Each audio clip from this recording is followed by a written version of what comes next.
niya. No?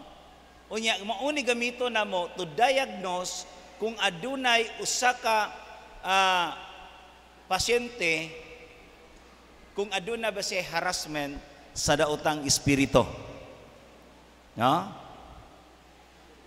Unya kining holy and exercise water mao ni gamiton ninyo panahon sa tanang buhaton nato nga magdeliverance ta.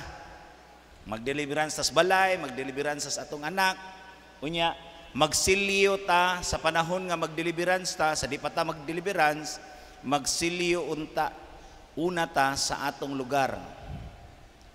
I forbid in the name of Jesus Christ any demonic interaction and any demonic communication.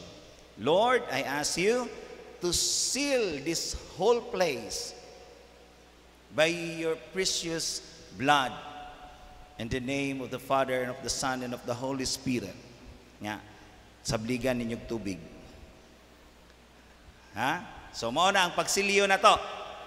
Nga, nasilyuhan ang lugar nga ang yawa, kung aduna mangani yawa, kung aduna tayo deliverance atong pamilya, atong anak, dili siya kahawa o ato siyang mapapahawa, di siya mohawa sa maong lugar, no? Kay siliyuhan man nato, unya ato siyang pahawaon sud diha sa lawas sa tao. Kay kining yawa ra ba maro kayo? Kinamaruan ng yawa. Mao na mga igsuon, unya kining atong insinso. Kining insinso mga igsuon, biblical kayo ni. Kung atong tan-awon sa Biblia, adunay 500 plus ka bersikulo nga naghisgot og insinso. Pero adunay insinso nga gidili sa Dios. Asa man nato na mabasa? Diha sa Exodo kapitulo 30 bersikulo 33 ngadto 38. Ang insinso gidili na siya kung atong sagulan. No? Daghan ra ba nato mga igsuon patuo-tuo? Giblisingan naman po'y gikan pod sa mananambal, gikas albularyo, gihatagan pod og palina ato ning sagulan. Na dayon. Sagul-sagulan ba? Kundi mo ipiktuan napay reserba. No? Nya ayaw niyo saguli og ang tawag na mo ana didto sa mua kay buhulano may kamanjan. Inyo ato andin kamanyan. Sinabot na gid sa ani. Way sagulay ha? Way sagulay. Kay ngano man insinso mauray gi-allowed sa ritual sa exorcism, deliverance and exorcism. So, kasinabot na. Okay. Unya, kining tubig mga igsuon, kining holy exercise water, ayaw ni siya timbuli. Kanang dungagan ba? Abi kay tunga na, napay power napay power kay wa pa mahurot, timbulan. Di pwede. Di na allowed sa rules sa atong simbahan, kundi hutdon yun nato ni. No? Kay ngano manay daghang mga pare mo blessing ani. No? Duol lang mo ni Father Kukoy para mag-blessing, magdugang og blessing. No? Unya kining atong holy and ining ba-bless na siya, holy and exercise oil. Dili na ordinaryong oil siya. No? Kung unsa ipikto ani, naiubang mga gipangsaniban mga igsuon. Kung paimno nimo sa siya sa holy and exercise water, way effect. Gamay ra kayo kung nakik-effect, pero lain na iyang pamati. Kung amos siyang paimnon ani, holy and exercise oil, diha niya masinati nga ani siya muriak. Kundi siya muriak ani pud siya muriak. No? Mao na nga ang atong gamiton nga holy, nga mahimo siyang holy and exercise oil, dili kanang inyong cooking oil. Maparihan niya na dito may ginatilan. Sus na may nagda dito gipagsuroy nako kay nanguha ko og mga habak. Kay padung naman mag-blessing si Padre. Sus kay diha may yang gibutang usak ka 1.5 liter. Akong giduol unsa man ni nga oil ha? Tay, unsa man ni tay? Coconut oil. Uy, ako ning gigama dong ato panahon sa Birni Santo. Akong gibargo tay dili pwede ni. Dili pwede ni ako ning kwaon. Unya akong giilisdan siya, ako siyang gihatagan. No kay naghago biya pos tatay luoy kayo. Para maka-avail siya, ako siyang gihatagan og olive oil. So olive oil gyud inyong gamiton. Extra virgin olive oil, na extra olive oil, basta olive oil. Na? Kay ngano mga igsuon, biblikal kaayo nga kinis Kristo panahon nga matulog ni siya gikan siya magsangyaw, muadto ni siya dito sa bukid sa Olibo, adto siya matulog dito. No? Mo na nga nana mabasa diha sa Lucas 21 bersikulo 37. Mo na nga mao gini gamito nato sa panahon nga kita mag-deliverance. Unya kining asin, ang gamito nato nga asin dili kanang Himalayan rock salt, dili pwede lagi sa gulan. No? Rock salt gyud siya. Naapoy uban iodized rock salt. Kining rock salt mga igsuon dugay kay ni siya mahilis. Kung magamit ta og iodized rock salt, dali ra kay siya mohilis. No? Unya mao ni gamiton nato mga igsuon sa panahon nga mag-deliverance ta sa atong balay. Kung ang mga mananambal albularyo inig magpagama og balay, maglubong na dito sa upat ka kanto sa inyong balay, mga haligi. Tinooda di. Nga tagpilay presyo sa haligi. 5,000. So mao na mga igsuon nga ato po ni siyang panahong mag-deliverance tas balay, ato pong butangan ang atong balay, ang four corners sa rock salt, holy and exercise rock salt. Nay pangatendency mga igsuon kanang mukaon mo karinderya. Unya matinga ka kay naarbay daghan karon nga kusog na kayo bitaw kanang magpalatay-latay. Kanang mukwag hilo ba? Kada kaon ninyo, kung pwede, magdala mo ani. Sa panahon nga mukaon mo, pagkuha lang mo usa ka buok, ani, unya, anha mo magkaon. Kay ngano, kasagaran mga igsuon, ang ato karong mga pagkaon karon consecrated ang atong mga pagkaon ron. No? Parihaan ng umahan, kanang mga igsuon, sa dili pa na sila magtanom sa humay, maghalad na dito, magdiwata-diwata. So ang inigkapamunga na, inigharbis na ang ilang ibaligya, consecrated na dito sa mga diwata. Mo na nga kita makakaon po ta sa hinalad sa mga diwata. So mauna nga panahon gani nga mukaon ta, kinahanglan atong i-break ang consecration sa atong pagkaon. No? In the name of Jesus Christ, I ask Lord Jesus to break the consecration and seal and consecration upon my food. No? I-break na to na. Kaya nga no, ako mananagat man ko.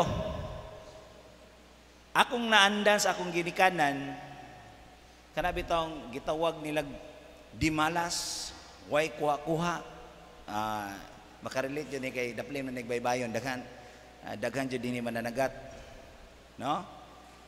Ang himuon sa akong amahan sa akong lulo sa una, mag-ihaw og manok puti nya lutoon way asin. Nga ni kaluto ana, ibutang na dito sa takob sa foam, ipaubo na dito, butangan kandila, butangan din nagbuwak, ipaanod. Kaya moingon din itong akong papa sa una, purya hawa di malas. Hawa ko no di malas. Nya kay mo ipik man kay pagkaugma makakuha mami. Perting tuhua. No? Perting tuhua. Iya daggan ra ba jud nato patuo-tuo ani. Kining mananagatak sus kinadaghan ng patuo-tuo oy. Ako sus igo jud ko ani.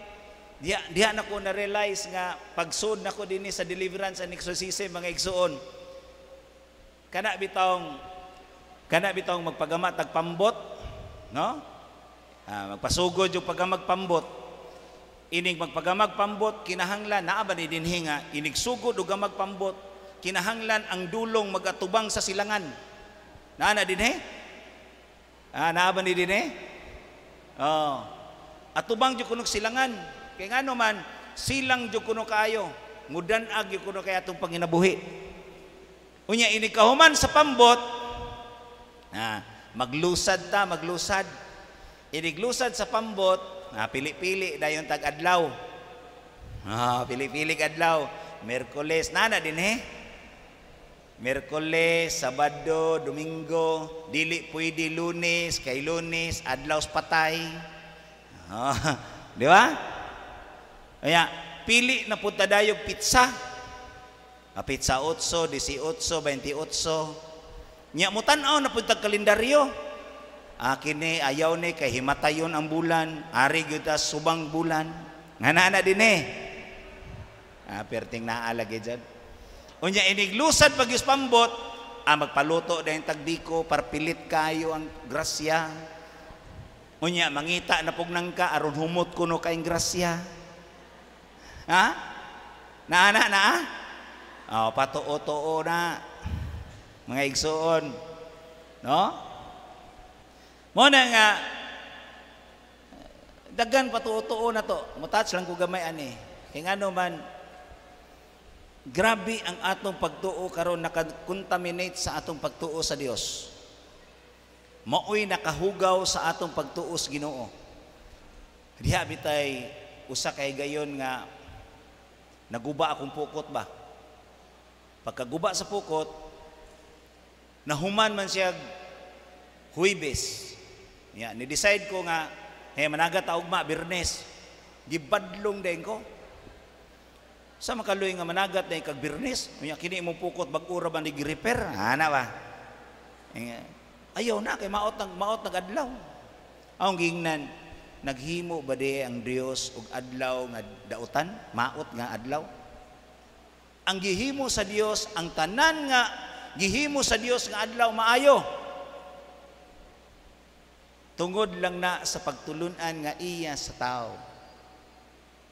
Pagtulunan nga iya sa tao, kabilin-bilin nga pagtulunan sa mga katigulangan. Digon si San Pablo sa Colosas kapitulo 2 bersikulo 8, maoy gitamod nato ang mga kabilin, di ta patunto sa mga kabilin-bilin nga mga pagtulunan sa atong mga katigulangan. Nya ningon si San Marcos kapitulo 7 bersikulo 8 ngadtos 9, si Jesus may namulong ani. Unsa may gingon ni Kristo? Maantigo gyud kamo musalikway sa balaod sa Dios aron lamang pagtuman sa balaod o pagtulunan nga iya sa tao. Nga maoy giingon ninyo karon nga kini mao ang sugo sa Dios apan pagtulunan nga iya sa tao.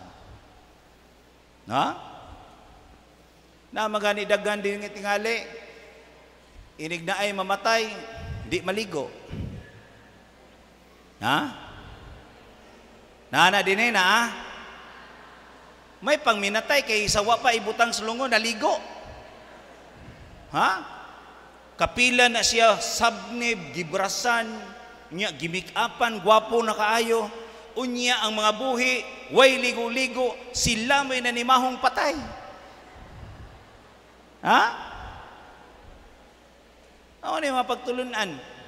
Unya, panahon pagyod sa ibutang naslungon, pagunitog rosaryuhan, putlon pagyod. No? Unya, sa buhi na, di na kayo ba mo rosaryo? Ha? Unya, nakabantay mo mga igsoon, sa panahon nga mag-deliverance mi, ang yawa isog kayo o butangan na mag-rosaryuhan. Inigbutang lang na mo sa rosaryuhan, butangan na, ay, putlo niyan rosaryuhan. Unya, kinsa may nagputol sa rosaryuhan nga gipadalas minatay. Ha? O, igunsa man sila siyawa nga kusog mo putol sa rosaryuhan. Di ba? O, mo na siya. Mo na mga igsuon. Unya, naapag yung manalabtan. Ang manalabtan, rabagyod kay naapirmi simbahan. Mga CWL, mga katikista, no? Mo na manalabtan. Unya, inigrosaryo rabagyod, paspas kayo. Di pa gani mahuman ang maghimaya ni sumpay nag Santa Maria. Unya, amo man ang naobserbaran. Kanang panahon nga mag-deliverance me, naiposes. Sus, inig magrosaryo me. Sus, ang poses kay mapaspas man kay mo rosaryo, inya mo katawa. Maghimaya ka Maria. Kami hinay kami solim kay maghimaya ka Maria, puno ka sa grasya ang Ginoo na kanimo. Ang yawa paspas kay maghimaya ka Maria, puno ka sa grasya ang Ginoo na kanimo. Ana, ya iniguman niya, katawa siya. Ha. Wa, naunhan. Ha, naunhan. Naunhan ko no. Igunsa man to sila siyawa, paspas kayo manalabtan maghimaya ka Maria. Igunsa man to sila siyawa. Tarungon na to pag-ampo ang santos nga rosaryo. Kay kinira bang rosaryuhan mga igsuon, dako kayo ni sacramentals ni siya ug mauni gikaligut-gutan sa yawa kung panahon nga ikaw mag-ampo sa santos nga rosaryo. No? So, padayon ta. Kay daggan ra bagyo nato, kini patuo-tuo sus kinadaghanan. Nara bagyo panahon sa anong mamatay bitaw, ni mamatay na haya. Nya ang haya nakabantay mo nga, nay panahon bitaw sa haya nga nay dako kay libangbang. Oh, lupad-lupad ana, lupad-lupad. Unya, muana din tong manalabtan, katong manalabtan nga si WL, katikista, kanang naadin na nangalagad sa simbahan. Hala, na inyong lula o, inyong papa o, ni Duaw. Luuyas inyong papa, lula, katong namatay, nahimong alibangbang. Ha?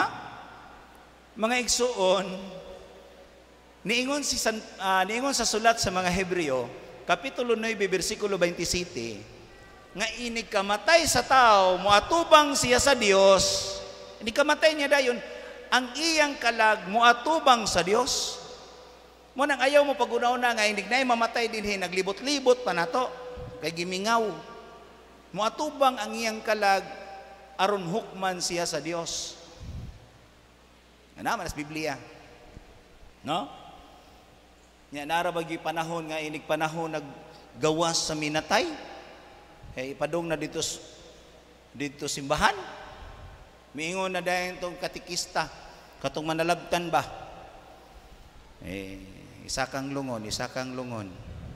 Nana din na suong. Ha? Nana din sus, pagtulun ana. Mo ni pagtulunan nga iya sa tao, pagtulunan kabilin-bilin sa mga katigulangan. Nya inig abot ra bagyo dito sa sementeryo, kay ilunod na dito ang minatay. Nya na may snacks. Snacks ba? Nya nasubraan magdaghan kay snacks. Ingnon gyud nga dili pwede iuli, no? Kinahanglan hutdon gyud ang snacks, di pwede iuli. Sus nakakita man gyud kus bata kay gigutom po tingali tong bata ba kay sayo-sayo biya gigawas ang minatay. No? Unya nakuha gyud ang batag duha ka syupaw og duha ka pantsam. Uli ng bata, gibuyag siya siyang inahan. Hoy, dong. Ay, hutdan na, anak, hutdan na. Kaya di, bawal na, anak. Bawal na iuli, anak. Sus, ang bata yung taong liburot ang yung, hutdun day ni Mao. Huwag yun sila mugawa, sugwa mahurot. No, kay dili lagi pwede iuli. Kay nasod na sa minteryo. Nya kitang tanan kay nisod man tas minteryo, di na ta mo uli. Sugot mo. Iniguman pag yun mga igsuon, ini pag yun o ka ng nga na bitang gawas na? Unsa to? Unsa? Magkuha og dahon? Paaso-aso. Unya, mutikang. Nimaho lagi mo na, iniguli. Baka wapag yung may ligo. Pagtulunan nga iya sa tao. Pagtulunan nga gikabilin-bilin sa mga katigulangan. So padayon ta. Kining cross, Benedictine cross. Atong inumduman mga igsoon, sa unang Korinto, ni San Pablo, sa unang Korinto, kapitulo 1, versikulo 18, ang mensahe mahitungod sa kamatayon ni Kristo sa cross, alang kanatong giluwas, gahom kini sa Dios. Mo nang Katoliko, nituog yuta sa cross kay gahom man kini sa Dios. Ang ubang mga dili mo tuo, kinsa may dili mo tuo cross, ang mga laing tinuhuan. Ang uban nga dili mo tuo, alang kanila binuang lang. Mo na nga kung dili tamutuon ining cross, alang kanila nga wala giluwas binuang. Mauna nga amo ning gigamit sa ministry ni Kristo, kay iya maning ministry, mo nang inig dapat namo sa usa ka poses, dihay time gyud nga pirting syagit sa maong poses. Unya gidapat sa tiyan, ingon siya init, sus pagtangtang na mo, kahibaw mo, ni marka ang krus sa iyang tiyan. Mauna nga, aduna gayoy gahom sa Dios kung kita mituo sa krus ni Kristo. Unya daghan ra baron nga ang cross, bisan gani sa bracelet nga rosary, ang cross murabag double sin, na cross dire, na tao, inigbalipod, nagihapoy tao, which is dili na mao. Wala na gitugot sa rito sa deliverance and exorcism. Okay. Unya, naa pa dyo'y rosaryuhan karon, tanaw-tanawa na inyong rosaryuhan, Nay ubang mga rosaryuhan karon, demonic rosary. Ing-ani ang cross sa demonic rosary. Ang babaw ani na ay adlaw. Adlaw dire, adlaw ani, adlaw po dire. No? Unya, walay endre. Unya, na ay murag bitin nga galibod sa lawas, unya ang ulo sa bitin naa diri sa babaw, nag-ana ang ulo sa bitin. So check upan ang inyong mga rosaryuhan, no? Okay, kining bell inigbagting na mo ani na ay masakitan, no? Sakit kaayo paminawo ni sa mga tao nga adunay daotang espiritu sa ilang lawas. Kisay gisakitan ron. Kisay gisakitan, suwayan ko nato balik.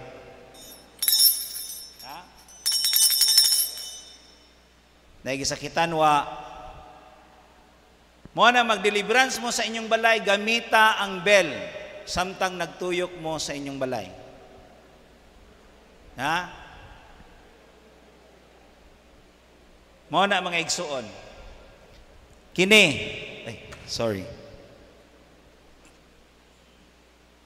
ang Benedictine Medal.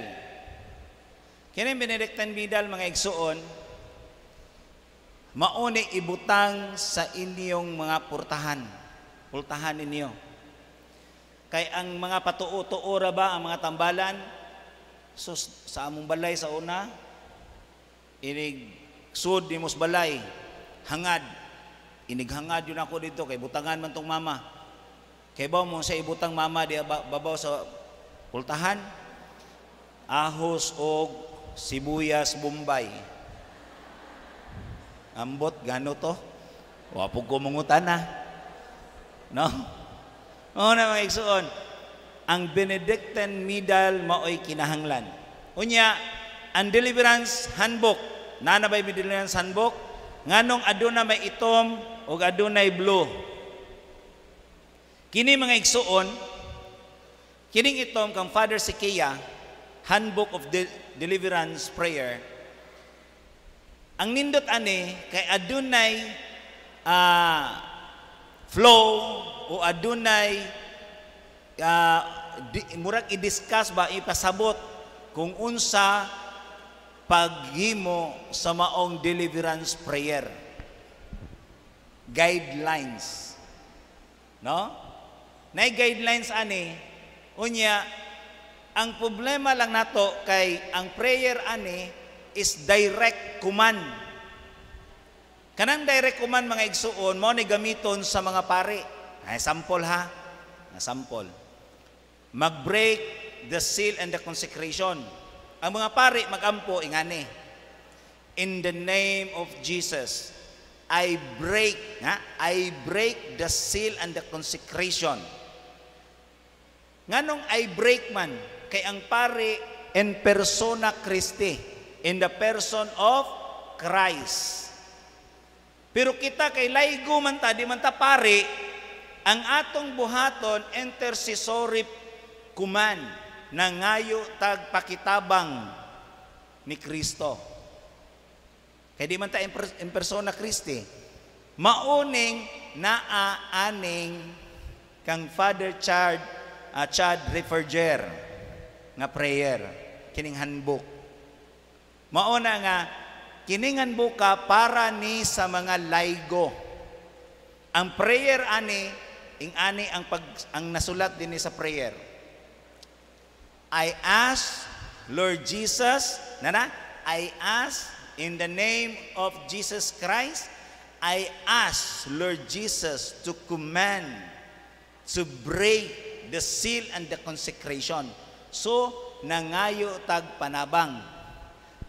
Dili na nato otrohon ang prayer. Igo na lang tamo, basa. No? Ya, kini siya, nindot kayo ni, kay mahibaw ka, unsaon nimo paggamit ang deliverance handbook. Kay naay guidelines. No? Kung pwede, mupalitan ni, ako aga ning handbook, akong handbook karon. Nay Tagalog. Upat ka buok ang akong handbook. Isip case officer sa ministry sa deliverance and exorcism, no? So mo na mga igsuon, hinaot nga kining inyong nakita karon, kung pwede magpalit mo kandila. Oh, narabay kandila ron. Naipaswerte, green nga kandila. Naipula nga kandila. Kining itom kay para barang ni. Ha? Wa na gi-allowed mga igsuon. No? Wa na gi-allowed sa rito sa deliverance and exorcism. Ang gi-required ana puti nga kandila. No?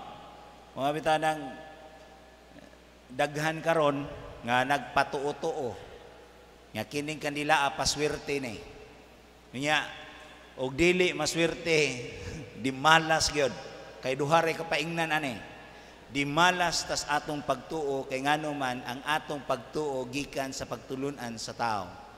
Pero ang pagtulunan nga iya sa simbahan kay ang simbahan mga igsuon gitukod ni Kristo. Mateo kapitulo 6 bersikulo 18, si Kristo nagtukod og simbahan ngadto kang Pedro. Sa bersikulo 19 gihatag ang Yahweh isip otoridad sa pagdili og pagtugot diha sa simbahan. Niya siya, ania kining Yahweh sa gingarian sa langit, ang imong idili dinhi sa yuta, idili usab dito sa langit. Ang imong itugot dinhi sa yuta, itugot usab sa langit. Mao na nga kini mga igsuon, mao ni gi-required, mao ni gitugot sa simbahan. Nya daghan ra ba karon nga mga Santo Niño green? Mao man nagitugot sa simbahan ng green. Santo Niño di Palaboy. No? Ang gitugot sa simbahan kanang Santo Niño di Cebu. Kanang imahe sa Santo Niño di Cebu. Maktingala man puguan ning Santo Niño kung pulis ka, gisininaan pug pulis. No? Ug mananagat ka, ang Santo Niño po naibugsay, ang tumoy sa bugsay pukot. Di pwede, patuo-tuo na. Dili iya sa simbahan nga pagtulunan. No? Mao na nga ipang-surrender ninyo na, ayaw ninyo na gamita. Itugya na, isurrender na dire sa simbahan. No? Tumano nato ang pagtulunan nga iya sa simbahan kay mauman ni ang gitugot sa simbahan. No? So mga igsuon, di lang kumutat sa nantingali sa sacramentals, sa sacraments kay anaa man si Padre maghatag og unsa gayud ang sacraments. 5 ka sakramento iyang gipadayag ani kagabi una mga igsuon. Kanang gitawag og cares. So dinhi napupos ang akong time. Nya nanapoy mosunod kanako, hinaot nga aduna mo'y nakuha nga mga pagtulunan nga iya sa simbahan. Mayong gabi na ito. Pagpakan na ito ang Diyos.